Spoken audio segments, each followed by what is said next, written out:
Our evening keynote speaker worked as a principal scientist with the Queensland Government Natural Resources, monitoring vegetation cover and broad-scale deforestation. He co-authored the Beyond Zero Emissions Land Use Plan, a plan to take Australia's land use and agricultural emissions to beyond zero.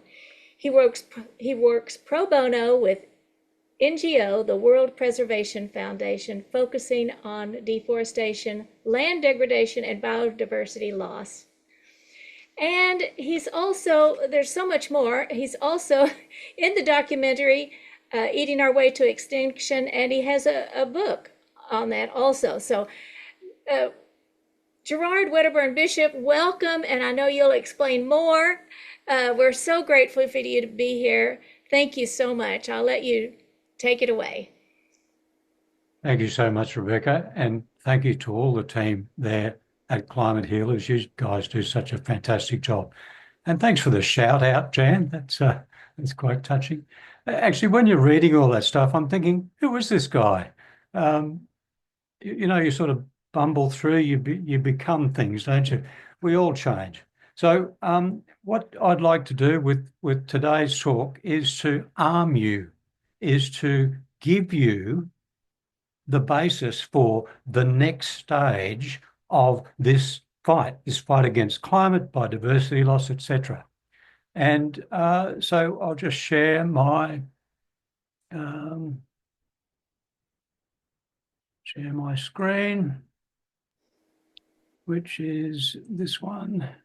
The topic of today's talk is animal agriculture is the leading cause of climate change.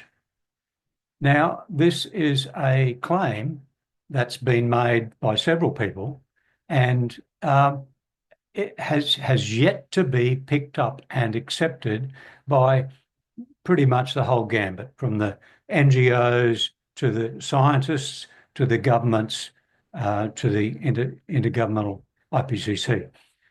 So let's dive into this claim a bit, and let's talk about the next step for this claim, because it's about to, if you like, go live. Okay, so the backing science, which is quite lengthy now, is almost there. It's almost at the point where we can authoritatively say animal agriculture is the leading cause of climate change. Okay, there's two papers, one published last year and one that's now in peer review, and I expect to be published this year sometime. It's a lengthy process. So what does that mean? What do these papers mean? Is it going to be a major acceptance of this claim, or just how does that fit in? So what will happen is this. When this next paper is published, and I'll go into it in a minute, when this next paper is published, the public, the NGOs, and the scientist community will be able to start quoting that. It's what we aim for was publishing in a top journal that has a rigorous peer review. So there's no question as to whether this has been properly scrutinised by the science community. So this is what we're doing. We're publishing in top journals with really rigorous scrutiny, rigorous peer review. And that's why it's taken nearly 2 years to get this through. It's still not through, but we're getting there. Okay, so once it's in the literature, once it's in the peer-reviewed top literature, then scientists will start quoting it with authority. NGOs will start quoting it, probably with a bit of trepidation at first, but this process takes time to get into the human psyche. But what we'll find is that hopefully by the end of this year, there'll be a buzz around this, and that buzz will only increase. So now what I want to do with this presentation is to give you the arming, is to give you the backing for you to be prepared to meet this buzz, to talk to these people authoritatively. So I'm Gerard, making it. Sorry? Thank you so much, and that's what we want to hear. I just thought I better check and see. What we're seeing is a screen, but also the notes and slides at the bottom. And so I just wanted to double check with you on that. Yeah, good. It's it's PowerPoint. It's displaying on my second screen. Why don't I disconnect my second screen and then we'll be good to go. Now I've got nothing. Here we go. Okay. Let's see. How's that? Now there, that's it. Okay, so Excellent. thank you. Okay. There's probably a tech fix for that, but just pulling the cable worked for me. Great, thank you.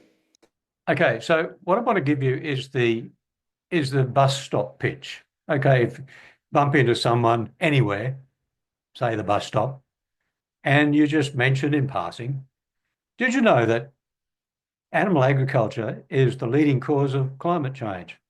They'll look at you strangely and ask you, why do you say that?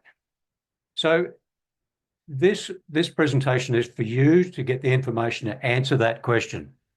Okay, knowing that we're preparing, right? It's not in the peer-reviewed literature just yet.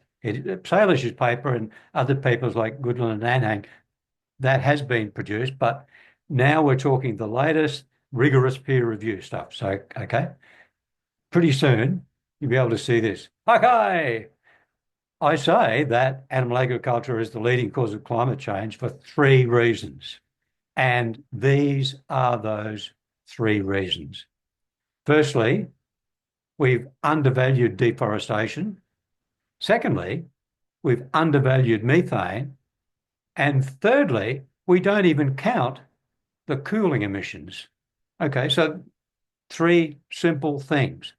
And that's not talking any sciencey, jargony thing at all. So those are the 3 reasons. Now, if you can get your head around those 3 reasons, you'll be able to counter any conversation. You'll be able, well, point to the literature. Look, there it is. It's in peer-reviewed literature. You can't get better. This is scrutinized by the science community and it's published. So the first one of those, we've undervalued deforestation. How have we done that? Okay, I'll talk about that. The way we count carbon from deforestation and carbon from fossil fuels is very different, the way we've been doing it. What we've got now in the literature, this paper has been published and peer reviewed, is saying let's count them the same way. And if you do that, it means that you revalue the amount of carbon from deforestation 3 times greater than what we were doing. So this is putting deforestation carbon and fossil carbon on the same level playing field. And the result of that is that we've released more carbon from the land through deforestation and a few other things like fire than we have from fossil fuels. 19% more, to be exact, up to 2020. That is from 1750 up to 2020. Okay, so that's the first one, and that is peer-reviewed. That's out there in the literature and accepted. We have produced more carbon from deforestation than we have from fossils. Okay, the second thing rather, is that we've undervalued methane. And if you look at the heating since 1750, the IPCC has published figures now for effective radiative forcing for all of the gases, carbon dioxide, methane, nitrous oxide, et cetera, et cetera, et cetera.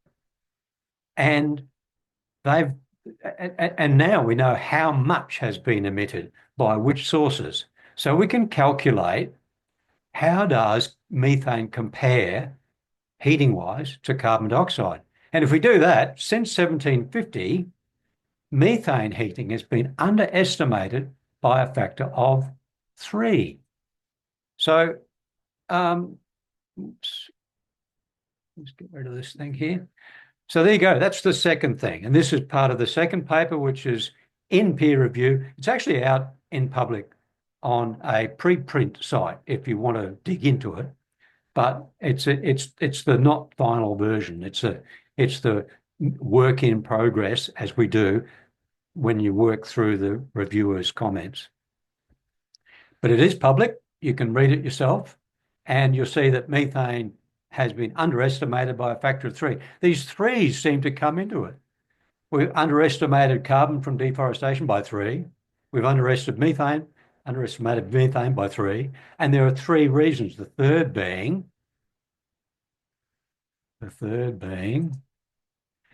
we're not even counting the cooling aerosols. So fossil fuels have produced all this amazing amount of sulfur dioxide and nitrogen oxides that have cooled the planet by nearly 1 degree of warming. Hey, isn't that amazing? Think about that for a moment. We talk about geoengineering projects now that to combat climate change. We've been running a geoengineering experiment, a massive one, since we've been burning fossil fuels. And all these sulfur dioxides and aerosols that have been produced have prevented nearly 1 degree of warming. So we've been running an extremely successful geoengineering project. And who's talking about that?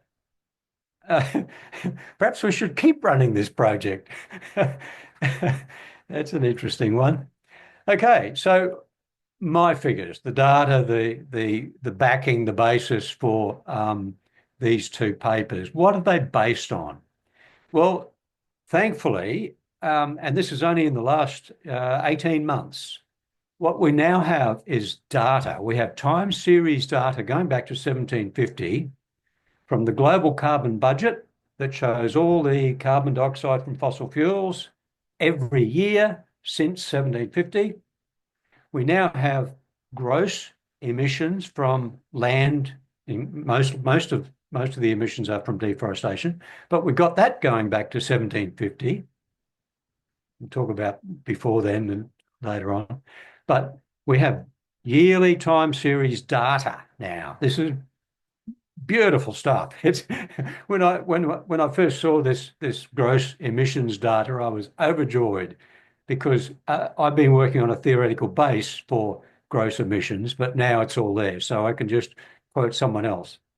And also the IPCC produced 2 years ago their best models. Okay, what is the heating from carbon dioxide? What's the heating from methane? What's the heating from nitrous oxide? And 10 gases altogether. They've worked out what's the heating from 1750 to the current day. How much effective radiative forcing have those produced? Now, these are based on models, yes, but the models are fitted to the data. Most models predict, they look forward and they project, and they can get it wrong. But these models are based on history. They're based on, and we can fit in all the observations we have for all the data. So these models on effective radiative forcing for each gas are fitted data. So they're much more reliable. Plus, they're much more sophisticated. They work on see, methane, for example. When we emit methane, it doesn't just get eaten up by the hydroxyls and disposed of. What happens is it produces downstream gases. It produces tropospheric ozone. It interacts with other volatile organic compounds. It interacts with many things. The atmosphere is quite a complex chemistry, and figuring out and producing water vapor. Water vapor, by the way, is the biggest greenhouse gas. Why do I say that? Clouds. If you have low, bright clouds, that is the best way we can cool the planet. And that's why if you look at the 800,000 years of Antarctic records, you see that every 120,000 years, we scream up into global warming, and then we crash into ice age. Well, that global, when I say scream up, it's only 3 or 4 degrees, but it's massive global warming, and then it crashes into an ice age.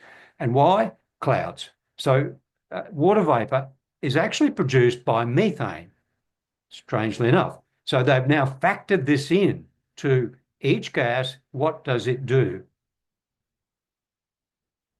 Okay, so I'm blathering on here a bit, but I'll break it up. This is the first paper published in October last year. This one says we've emitted more carbon from deforestation than we have from fossil fuels. This is the next paper. This is the preprint, but it's going to be published hopefully this year. And this includes the cooling, and it includes methane's impact, and it's now in discussion with reviewers. This is a graphic from the paper. Now, it's a bit much, but I'll talk you through just a couple of things of this, and I'll show a better graphic that Salish produced based on this. So firstly, this graphic shows all 10 gases that we know cause heating or cooling. Now, IPCC have produced effective radiative forcing values for each of these from 1750. So we've got this amazing set of data now, which jokers like me in my little home office in Australia can actually produce these papers. It's just incredible now. Don't you love it? Anyway, these are the gases, and there's one more, an 11th there. That's the land use change albedo. When you cut the trees down, the land reflects more light, so it causes a little bit of cooling, especially if there's snow on the ground. So you can see here that carbon dioxide, the tan colour, there's big chunks of that. Methane, the salmon colour, big chunks of that. But the biggest chunk here, or one of the biggest chunks, is actually cooling. The purpley and mauve colours from sulfur dioxide and nitrous oxides, they're below this line. I'll get to above that line is heating, and below the line is cooling. So when you look at fossil fuel, it's caused a lot of heating emissions, yes, but it's also caused a lot of cooling emissions. That's why the average, here is less than agriculture. Okay, over here we have the average warming from net warming from agriculture, and this is a net warming from animal agriculture.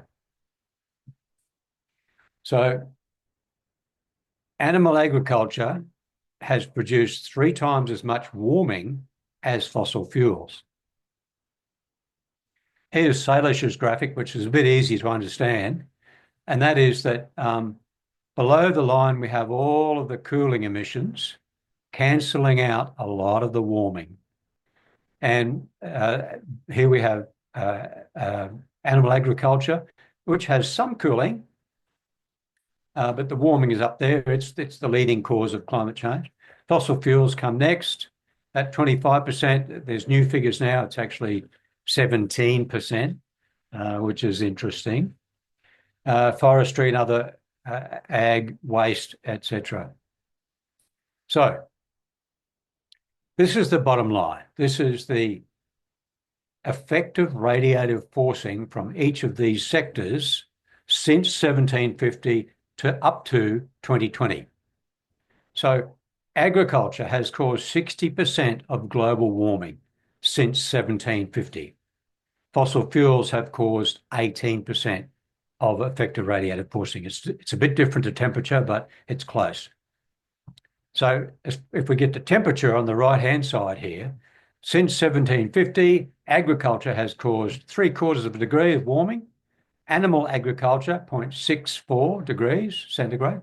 Fossil fuels have produced 0.21 degrees of centigrade. And methane alone has caused half of the global warming we now experience. Isn't that interesting?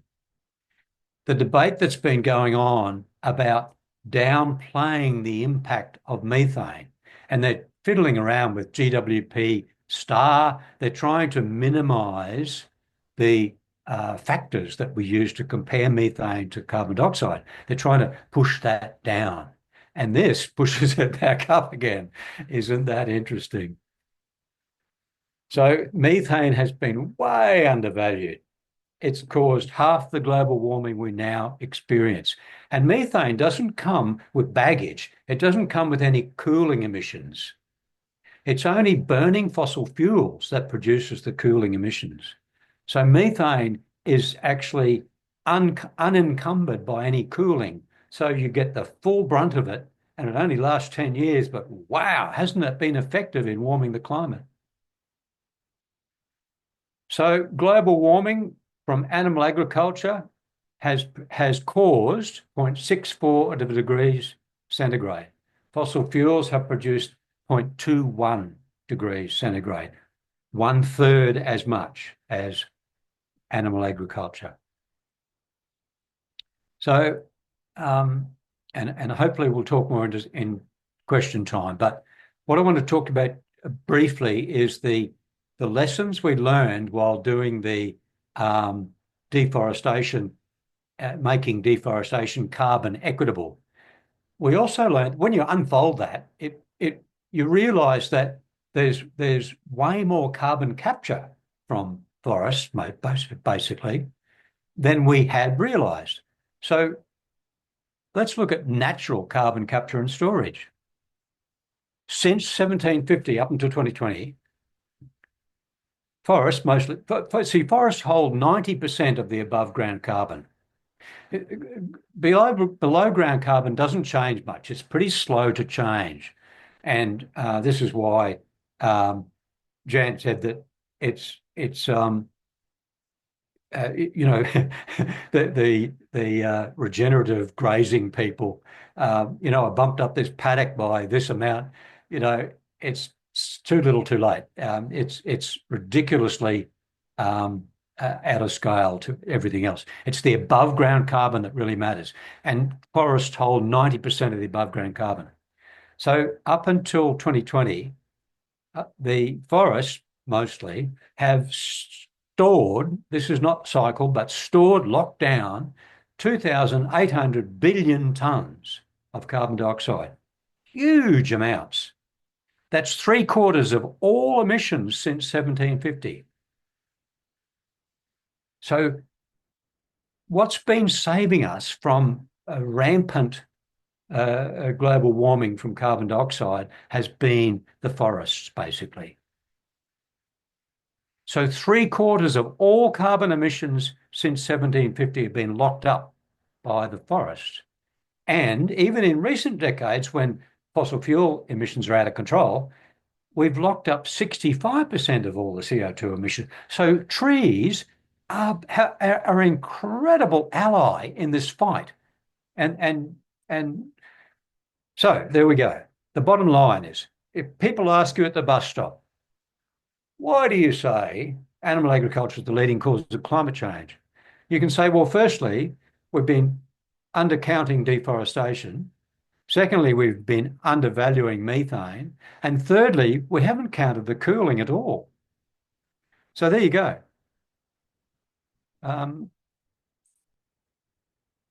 Yeah. How long have we got? Oh, I've done that in record time. So good. This leaves us time for questions. Wonderful. Wow, that was beautiful.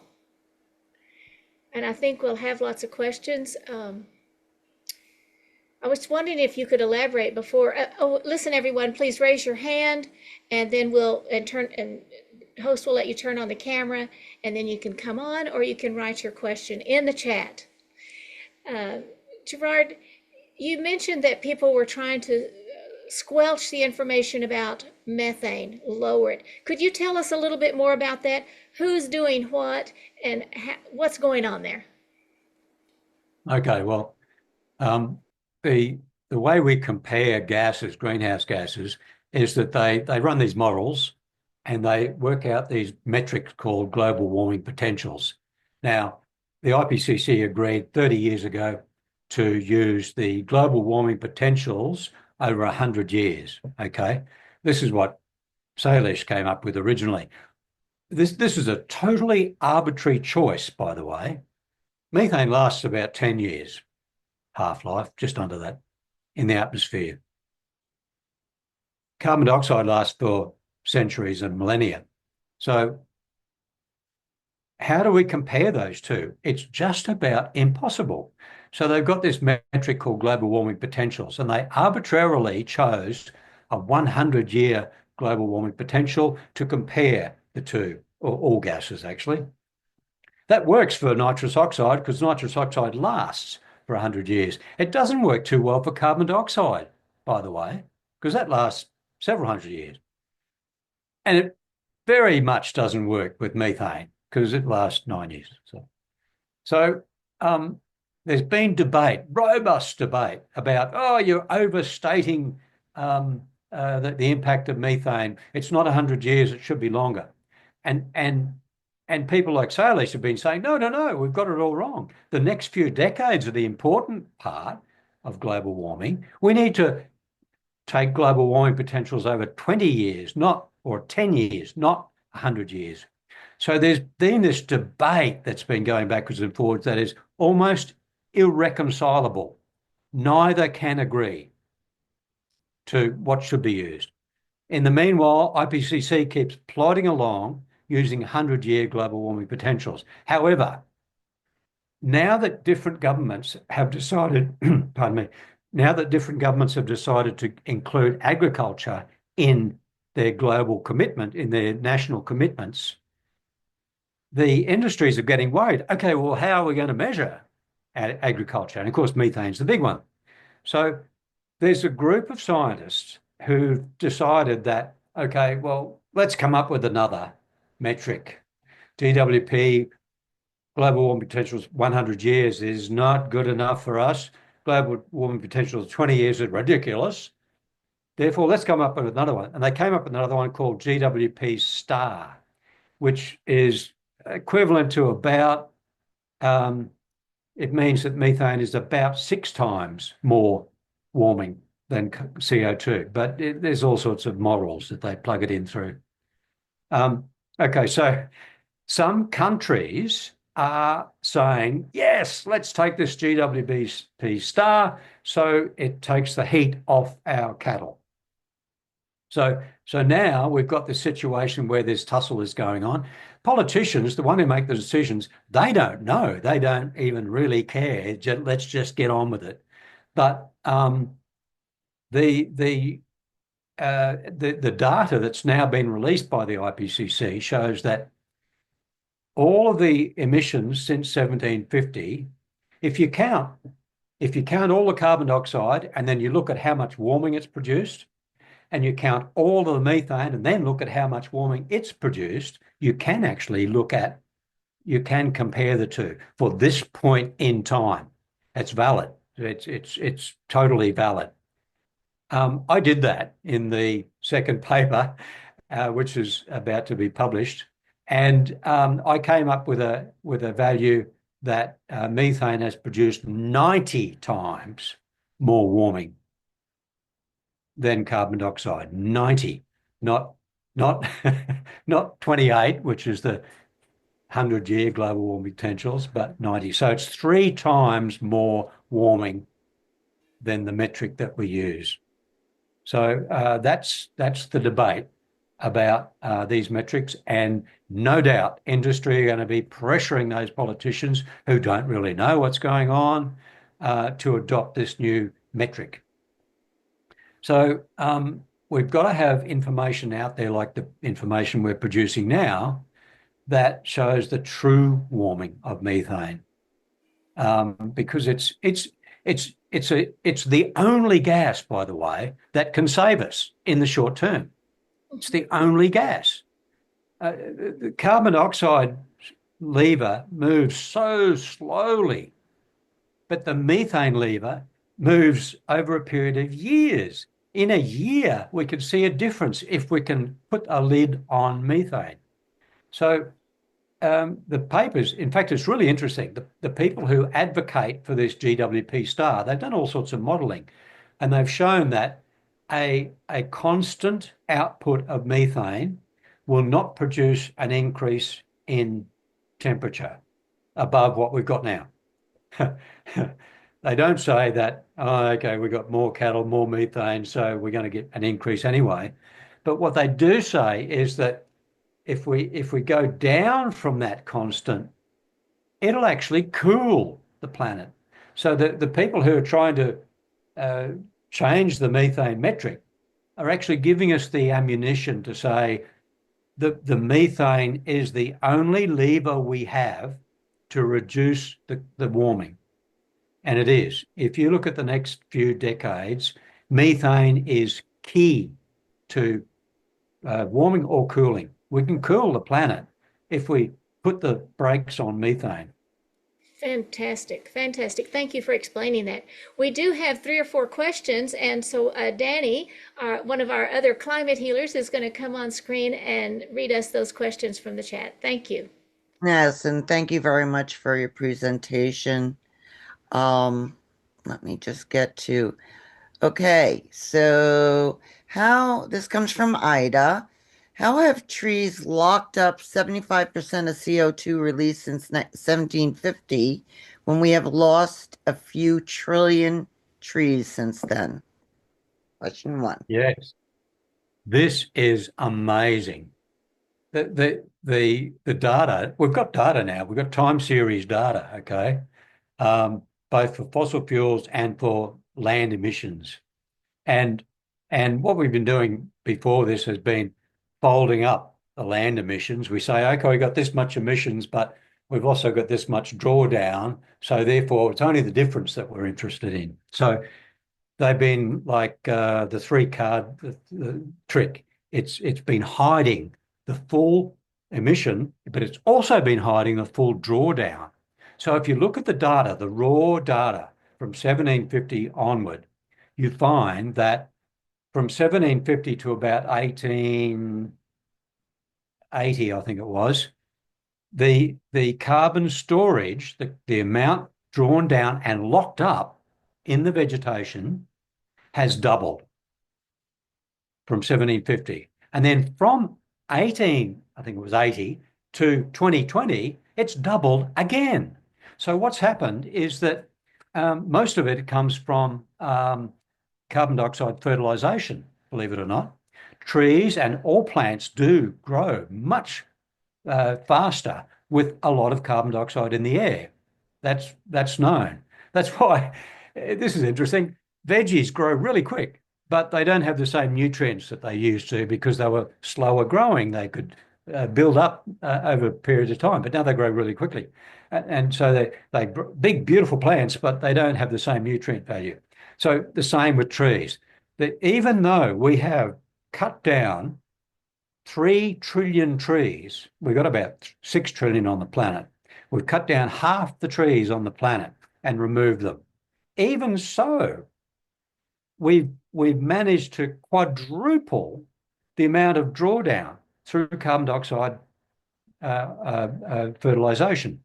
So what's happening here is that nature is coming to our rescue. Nature has we don't make photosynthesis go better ourselves. Nature does. So nature has upped the ante, drawing down all this carbon, and you hear reports every now and then. You hear, okay, big bushfires in this area, and these forests have turned to emitters rather than sinks. That's true. In local areas, that's true. But if you look at global, the amount of carbon that's being sucked down is huge, particularly in, well, all the tropics, all the tropical forests, they're going gangbusters, but also the temperate forests. The north of Russia is sucking down enormous amounts of carbon right now. So nature has saved us, more or less, from, as we've seen, 3/4 of all the carbon dioxide emissions. Nature has sucked down 3/4 of that since 1750. And before that, it was sucking down 100% of that. But since then, 3/4. And in the last 2 decades, it's been sucking down 2/3 of all the carbon emissions. So that work, that paper that I produced, and the data that's based on, proves that nature is our huge ally in this fight against climate, and it's been doing wonderful work that we don't give it credit for. It's unbelievable to my mind. It's just wow. That's great. We also have Dr. Sheline in after you ask. I think, Danny, you want to ask a couple more questions, or we can get to Sheline? Yeah, I'll try to bang them out real quick. In the past, we have said, I'm sorry. Yes. In the past, we have said that we're not counting opportunity costs. Where do opportunity costs fit into your 3 reasons that animal ag is the leading cause of climate change? Yes. That's a good question. Actually, I think I might have missed one of the slides in my presentation. It showed all the different studies that showed the government line or the United Nations line on emissions from animal agriculture, and also the report since then. Salish's figure is 87%. Goodland and Hang's figure was 51%. My figure out of this paper is 52%. So what's the difference? Why is there such a difference? And the big difference is, and it might be the subject of another paper down the line, I'm not sure about that, but my work goes back to 1750 when we have data. Prior to 1750, we had an enormous amount of tree clearing and an enormous amount of drawdown, so it didn't affect climate much. But the emissions were still there from gangbusters from previous clearing. Now, what carbon opportunity cost does is it looks at all the land, doesn't look at when it was deforested. It looks at what is its potential restocking, carbon restocking level. Okay, so carbon opportunity cost in my work is partially counted because I look at the clearing, the emissions from 1750. But prior to 1750, there's a lot more carbon opportunity cost that I haven't counted. So that's why my value is 52%, and Salish is 87% plus. So, and by the way, my work is very conservative. You have to do that to get through peer review. And there are a string of reasons why my figure could be a lot more than what it is. But I've taken those values because that will get you over the line in the publications. But it's actually, it's a bit of a rubbery figure, but there's the difference. Yes, carbon opportunity costs should be counted. And in my work, I partially count it since 1750, but I don't count what happened before. So yes, if you're looking at current emissions, current sectors, if you like, current sector emissions, my work revalues current deforestation, yes, but it doesn't look at carbon opportunity costs. That is where carbon opportunity costs should come in, and several authors have written on that now. It's accepted science, is what I'm saying. But my work doesn't use that because I've looked at time series. I haven't looked at, okay, what's missing. Thank you. We do have a couple of more, if you'd like, allow me to proceed. Barb Noon says, I live in Decatur, Illinois, home to CO2 sequestration. It leaks. Home to corn and soy and ADM. And we will host the Farm Progress Show in June or July of this year with farmers coming from all over to watch tractors and talk about the best seeds and chemicals. Do you think a billboard saying animal ag is worse than fossil fuels for greenhouse gases would embroil them or just confuse them? Thank you. Wow. Yeah, yeah, this is a really interesting topic. And to me, it's such a topic that can be twisted however you want it to. I don't know, years ago when when Bush went into Afghanistan, um, critics said, um, that's an invasion, you shouldn't do it. The supporters said, don't criticize our troops. If you criticize our troops, that's a no-go. You know, you can't criticize the American military. So anything can be twisted around. What we're saying with animal agriculture as the leading cause of climate change is not actually a criticism of farmers. It's a criticism of the way we produce our food right now. And as Jan pointed out in the last talk, we could do it way more efficiently. And we could do it and we could release way more land for rewilding. But who's going to do that rewilding? If there are farmers who are watching this, we need you, every last one of you, and more, many more, because this rewilding effort is going to be the biggest thing humanity has ever done. And most of the work will be done by nature. Yes, you just look at Chernobyl to realize that nature is relentless. It'll come back if we're out of the picture. But the big work that needs to be done is keeping the animals out. So, strangely enough, rewilding will need a lot more fencing and management of that land. You know, farmers will tell you we've got to take care of the land. The Australian Aboriginal people have been burning the landscape for tens of thousands of years. So they did it to maintain, to look after the land. Well, we've got to get that attitude. We've got to become the new conservators of planet Earth. We've got to make sure that as Earth breathes in again, as it replenishes its own native vegetation, there's no great weed problems, there's no feral problems, there's a lot of work to be done, and those farmers are best placed to do it. So yes, billboards everywhere saying animal agriculture is the leading cause of climate change. That'll get the discussion going, but we can't allow it to turn into a criticism of farmers. It's a criticism of what we eat. So we turn that criticism back on ourselves. What am I doing? Farmers are our heroes. They produce what we eat. So if I change what I eat, they'll change what they grow. It's as simple as that. They're not the enemy.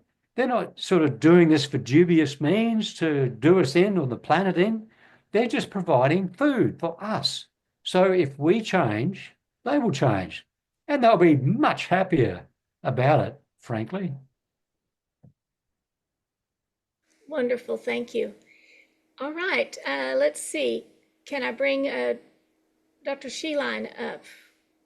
All right, thank you, Danny. And if we have time, we'll get back to you.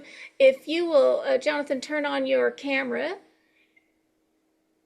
All right. And we can't quite see you, but there you go. Hi. And yes. Go ahead. Hi. Welcome. Hello. Yeah, a couple quick questions that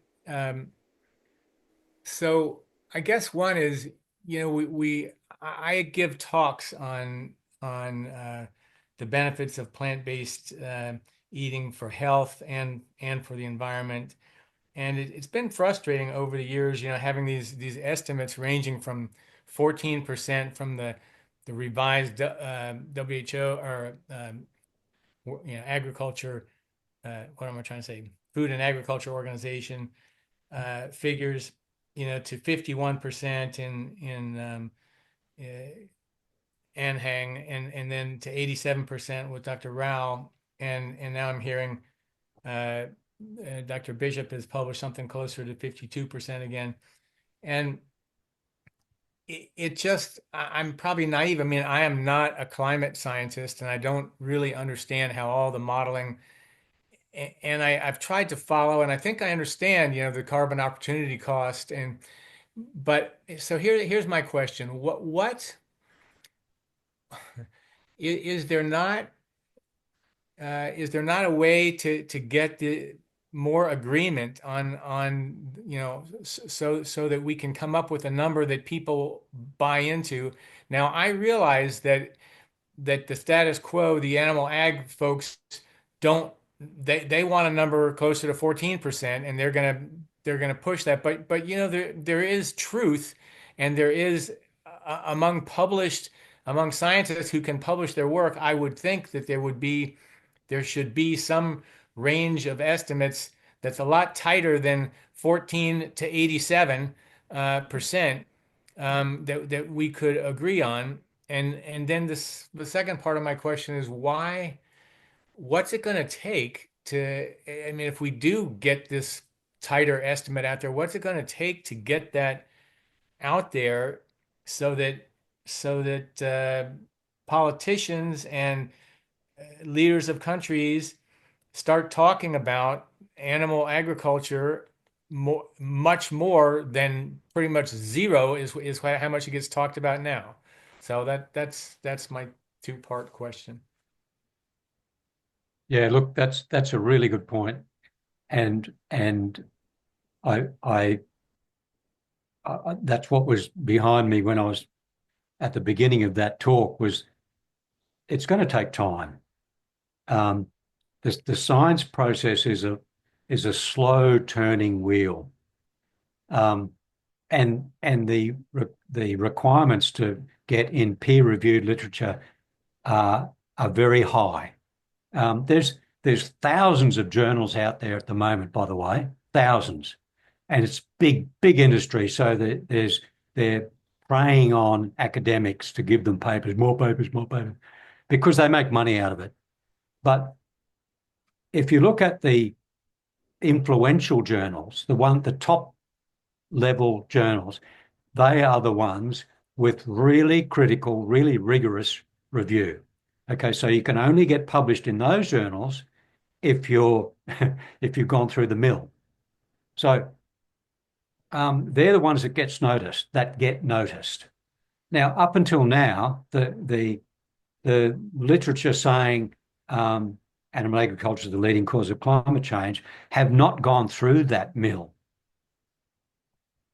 Unfortunately, there's discrimination in that area. This is why I committed to doing this project with Salish. I think I started 3 years ago, and it's ongoing, because we need to get that credibility. We need to get that in the top literature.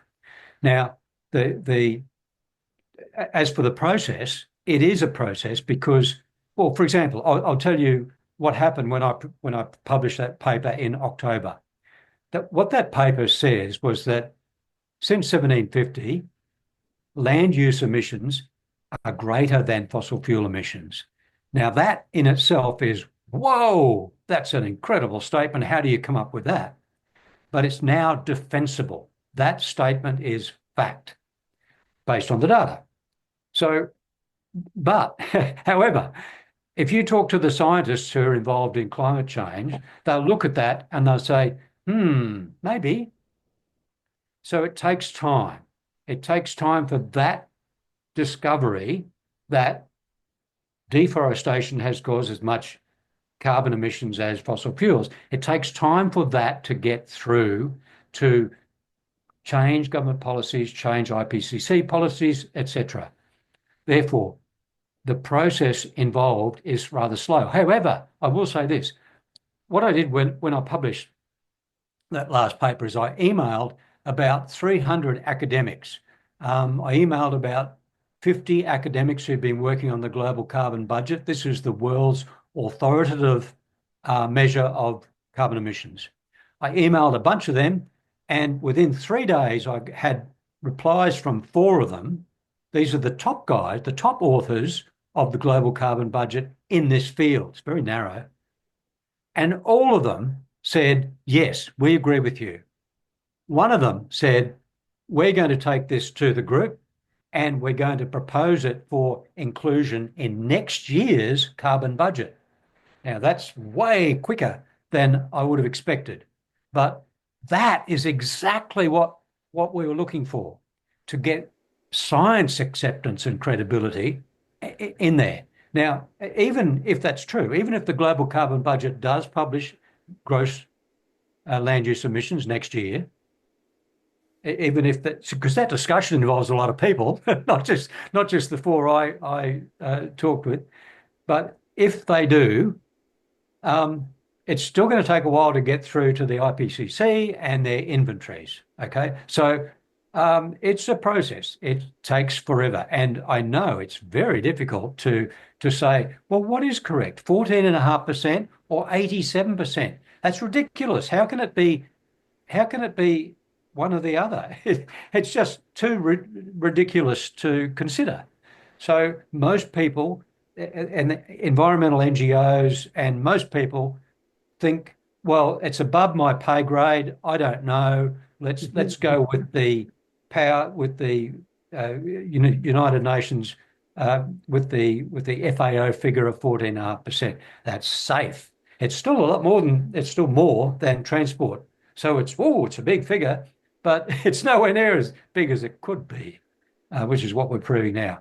So yeah, to answer your question, it's a process that's going to take time, but we're doing what we can. When we're targeting the top journals, the one we published in for that deforestation was the 2nd ranked journal for climate globally. So we're going for the top ones, and hopefully it'll get through. And hopefully there'll be a figure that anyone can authoritatively say, well, it's 3 times more than fossil fuels. So I hope that answers partly your question, but it's not very satisfying yet. Thank you so much. Thank you, Dr. Sheelan.